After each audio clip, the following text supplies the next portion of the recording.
wachungaji wakasema hivi, walikuwa wachungaji watano na kundi la maombezi, wakanichukua wakaniweka pembeni, akasema wewe si ndo baba mtoto unaiona hali ile? Ndio kweli, tunaomba na tumeomba sana tena kwa bidii. Nikasema ndio. Sasa tukushauri kitu hichi kimoja kwanza, lakini tutakuwa tuko pamoja na wewe, hebu mchukue mpeleke kituo cha afya ili wakaangalie, huenda akawa na malaria ya kwenye ubongo. Kweli mimi sikufanya kosa, nikamchukua yule binti nikampeleka pale. Timu ya madaktari walijitahidi wanavyoweza, wakapima vipimo wanavyovifahamu wao, lakini pale kilichopatikana, hesabu iliyokuja pale ilionekana katika vipimo vile kwamba ni mchafuko wa damu. Kwa sisi tulioamini, unaposikia ni mchafuko wa damu, hayo ni mapepo. Mimi uelewa wangu kupitia Biblia yangu, hayo ni mapepo. Nikasema sawa. Nikaanza sasa kutafuta stesheni, ni wapi msaada wa maombi ya 100%.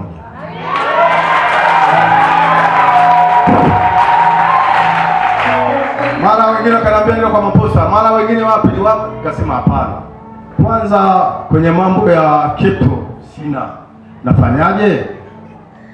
Hebu tujaribu kutafuta. Tukatafuta mara akatokea mama mmoja jirani yetu, akasema bwana, mimi juzi tu Jumatatu, wakati unahangaika kwa hospitali, umemlaza mtoto, maana baada ya pale ilibidi tokea hiyo siku anatoka kule mpaka siku hiyo ya Jumapili alikuwa hali chakula cha aina yoyote unachokifahamu wewe. Pale hospitali chakula alichokitumia, alipigwa dripu ya kuongeza nguvu, akapigwa dripu 7 za maji. Dokta waliokuwepo pale wakasema bana, kwa hesabu hii mlioifikiria, kwanza tukushukuru, mngeendelea kuomba huku mtoto anaendelea kunyongonyea, yamkini angekufa hata kwa njaa. Nikasema sawa. Toka hiyo Ijumaa ngapi, hiyo Jumatatu jioni saa 10 ikaonekana kwamba bwana tukupe rufaa, uende wapi? Uende Maweni. Dokta mmoja akasema hapana, siendi Maweni, huyu aende Kasaka. Hapo Kasaka, kwa sababu pale Kasaka ndio wanatibu vichaa. Nikawauliza swali pale, nimejipanga hivi, nikamwambia anaendaje kutibiwa kichana wakati wewe kwenye majibu yako anakuambia kwamba hana kichaa chochote, ni mchafuko wa damu? Au ndio Kiswahili cha kisasa kwamba mchafuko wa damu ni kichaa? Unaona? Akasema kaka, wewe mbona unahoji sana? Lazima nihoji kwa sababu yamkini sijasoma mambo ya udaktari, na mimi nikawa labda nimesoma mambo ya udokta mwingine, wewe huwezi kujua. Sawa? Ikabidi pale wale mabwana wakamwambia sasa ni hivi, hiyo isiwe kesi kubwa, hebu tukuandikie wewe uende pale. Nikamwambia hamna shida. Wakachararanga wanavyoviweza, wakanipa karatasi kaweka mfukoni. Nikampeleka nyumbani. Siku ya kwanza naendelea kuumiza kichwa, napigia ndugu na jamaa. Wakaniambia nenda kwa Nabii Mahera. Nikamwambia hapana, kule nitaenda lakini sio leo. Hebu kwanza nimwambie Mungu.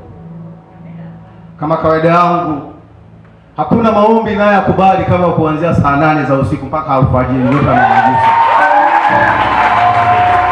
Bwana, ukikosea hapo kwenye maombi hayo sijajua. Mimi nikamwambia Mungu, kama wewe kweli ni Mungu wa siku ile Maweni, ulinisaidia mwanangu kwa kuomba maombi haya ya muda huu, mwanangu akapona. Alikuwa na matatizo ambayo siku ya kuyaelezea hapo naona watu mtashangaa. Nikasema sawa. Sasa huyo mama alipokuja pale nyumbani akanielekeza hapo. Sawa, leo tukumbushane, leo ni Jumaa ngapi? Jumanne.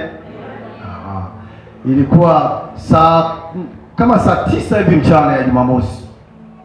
Akaniambia acha uzembe, nenda. Nikasema sio kesi. Nikachukua gari kaja. Shetani wakati inakuja anasema huwezi kufika. Nikasema nani kasema? Anaongea shetani kwa vitendo hivi. Nimetokea Ilagala kuja pale, tumefika Mwakizega pale stendi. Kwanza gari ikakataa, ikamisi kabisa. Tumekaa pale kwa saa 10, tumekaa pale mpaka saa 11:15. nikasema, Mungu kuna nini? Pepo gani huyu? Wakati nikiwa na tafakari hivyo, yule bwana pale akaunganisha pale, Mungu akaleta nusura yake, tukakaa tukaondoka. Kilomita za kutoka pale Mwakizega mpaka kufikia getini kidogo Gombora, tairi la mbele la mkono wa kushoto nikapata pancha.